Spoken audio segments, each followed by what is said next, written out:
What's the temperature, darling? There she is. Rosanne Cash with Ettas Tune. Of course, you were hearing that song earlier this year. I had to put it on. I've got Rosanne with us live on the show. Good morning, Rosanne.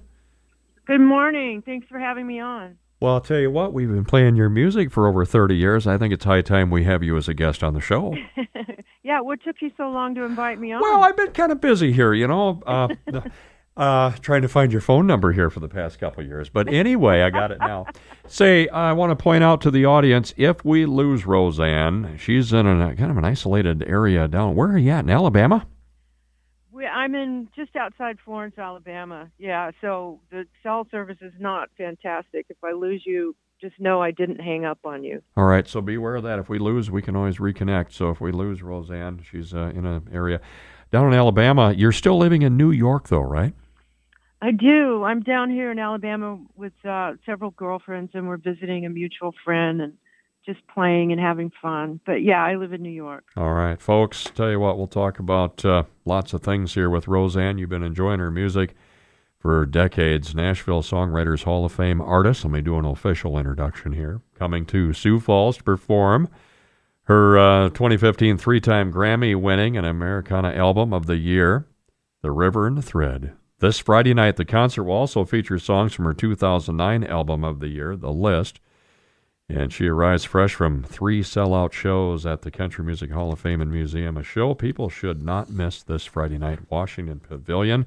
We got all the details at KXRB.com. Well, Rosanne, you're a singer, a songwriter, and an author. You do a lot of writing.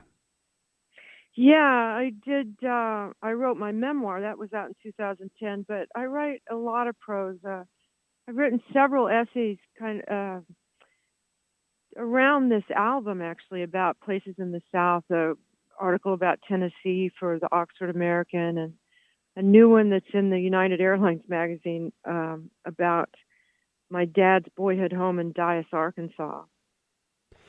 You know, let's talk about that in just a little bit. Of course, your dad, one of our core artists here as well as you, and you never know if you're going to hear one of your songs or his. It just depends on what song I'm putting on at that time.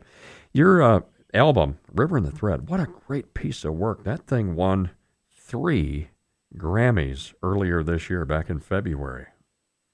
Yeah. Well, I'm proud of that. You know, I've been working for, like you said, over 30 years, over 35 years, actually. And I was trying to do the best work I could at this point in my career. And at this point, when there's so much noise to get above, you know, digital noise, you never know if anyone will hear the record, much less like the record. And so that it got so much attention and acknowledgement was just overwhelming. I feel so lucky, but I do think it's a really good piece of work, and it's a duo project in so many ways. My husband, John Leventhal, and we wrote all the songs together. He produced it and arranged it. In fact, I said to him, you know, your picture should be on the cover as well. And he said, just stick me somewhere inside. And he'll be there with me on Friday night, too. He did a lot of writing and collaboration with that album. John working with you on that, and we're excited to have him come to Sioux Falls, too. And you mentioned the collection of songs inspired by trips through the South, through the American South. Just interesting. And we played the song Ettas Tune, and there's quite a story behind that song. Please share that with us. Yeah. Ettas Tune is about Marshall and Etta Grant. And Marshall was my dad's bass player in the original Tennessee 2, starting in 1955. And he and Etta were married for 65 years. And I always say, when I introduce the song in concert, I always say that it's a record for a touring musician. Yeah, okay. And she said, after he died in 2011, she said to us, to John and I, she said, you know, every morning of our lives, we woke up and we said, what's the temperature, darling? And John said, well, that's the first line of a song. And so we wrote about them and about their lives and how they had saved everything, every ticket stub from his years on the road, every reel of tape, every program. and lived with those memories. What a story with that song and what you're sharing with us. Ettas Tune. We started playing that as soon as we got a copy of it earlier this year. What a year you've had. The album won 3 Grammys back in February, right? That's right. Including an album award. And you also, what a year it's been, last month, inducted in the Nashville Songwriters Hall of Fame. Congratulations to you. Thank you. That was a big deal for me. You know, I've spent 35 years as a songwriter, and that's how I identify myself and how I think of myself. If you say, who are you? I'd say I'm a wife, a mom, and a songwriter. And that was something I dreamed of, is to be in the Nashville Songwriters Hall of Fame. And it was such a high for me, and just the pinnacle of something. And realized when I got in, an hour before the induction, someone said, do you realize that you and your dad are the only father-daughter pair in the Hall of Fame? I was just floored. It just added so much meaning and beauty to me, and the fact that there aren't very many women in the Hall of Fame either, the Songwriters Hall of Fame. So, you know, that, and I had a residency at the Country Music Hall of Fame in September, and I did 3 shows there. And one of the shows was with Lucinda Williams and Emmylou Harris, and we've been friends for decades, the 3 of us, and had never done a show together. So this whole year has been full of moments that I'll never forget, that have been peaks. You know, talking with you and listening to that, if I go back and I highlighted some of the major honors, you know, you got a Grammy way back 30 years ago for the song I Don't Know Why You Don't Want Me. I still play the dickens out of that song. You've received 12 other Grammy nominations. You've had 11 number 1 country singles. I play them all. 21 top 40 country singles. I play, I think, most all of them, if not all of them. 2 gold records. But I think that induction in the Nashville Songwriters Hall of Fame was kind of a milestone for you. Absolutely. Yeah. Absolutely. You know, as an 18-year-old songwriter, that I could only dream of that. And I just, you know, the work I put into it, that I'm proud of that. I'm proud that I spent 35 years trying to become a better songwriter and taking it seriously, and I consider it an honorable profession. Okay. And then to get that award, it just meant everything to me. All right.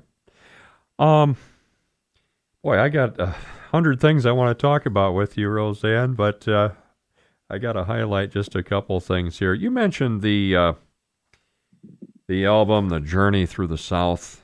It included visits to your dad's childhood home in Dyess, Arkansas, and also didn't it involve your early childhood home in Memphis, Tennessee as well? That's right. I was born in Memphis, and we left there when I was 3 and went to California. But, you know, Memphis still holds a lot of power and feeling of connection for me. And so I went to the house on Tutwiler Street in Memphis where we lived when I was born. And, you know, my parents didn't have a penny back then. And it's in a little rundown house in a little rundown area. And it was moving to go back there and to go to Sun Records where my dad started his career.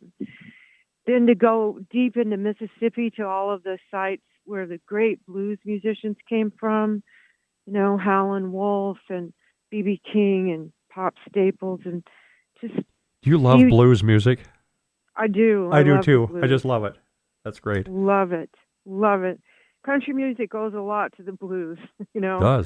It does. And then it just, all of those spots were so important, not just for my own personal history, but for my musical history as well. Okay.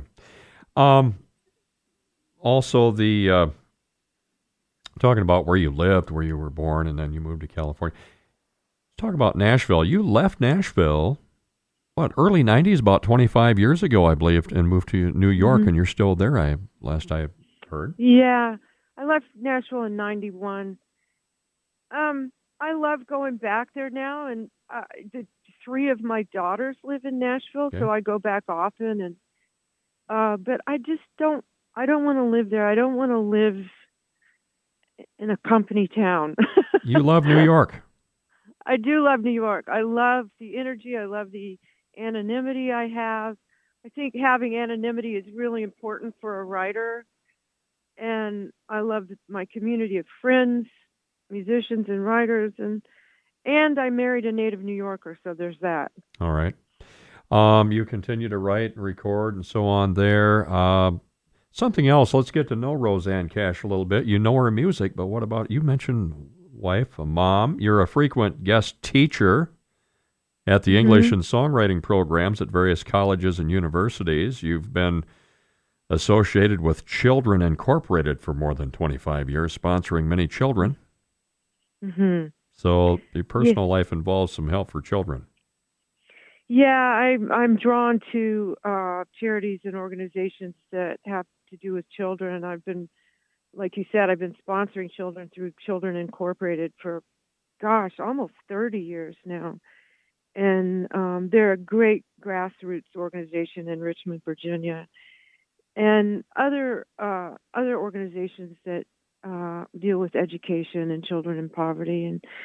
And I teach, like you said, I guest teach in the songwriting program at New York University. That's the one I've been doing lately. But I like young people.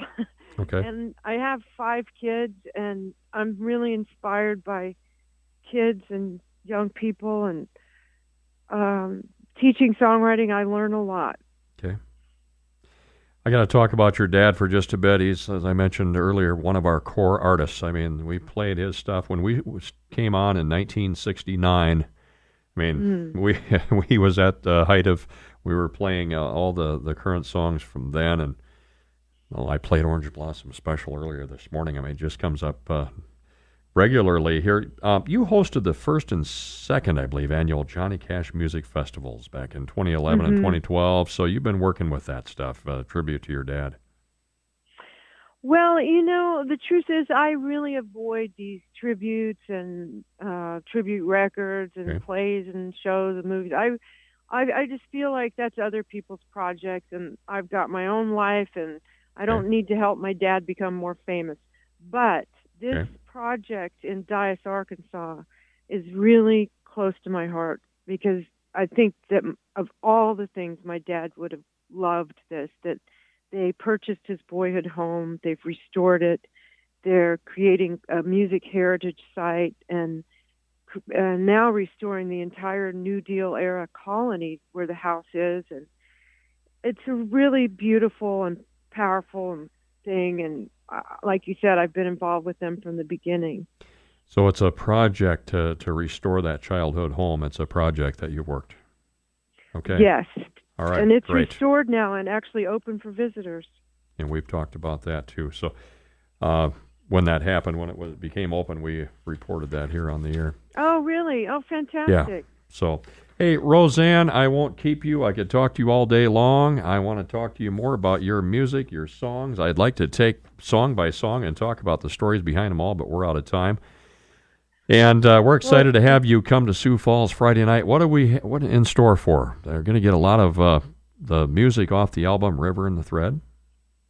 Absolutely. In fact, we're going to perform the entire album in sequence, which is something I've always wanted to do my whole career. Because, it's really a concept album, so it does have an arc to it, a story to it, and performing it in sequence really brings that out. And we have, and then the second half of the show, I do some songs from the list and some of the earlier hits. So, and the band is fantastic. I think people will really enjoy them. And you are going to love the facility of the Washington Pavilion. We had. I can't wait. It's a great place. It's just a fantastic venue.